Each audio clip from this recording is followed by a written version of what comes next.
sa ating parapol na pwede mo subscribe mga no-pre-round tickets. Yakabaya ba?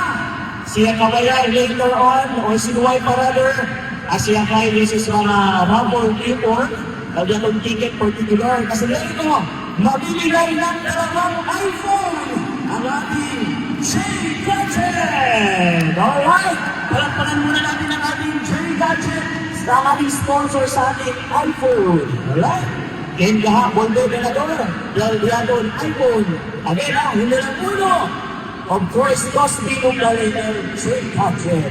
Maraming salamat, J-Gadget, sa inyong suporta sa ating first show na baro, Ladies Indoor Barangay Tournament Basketball.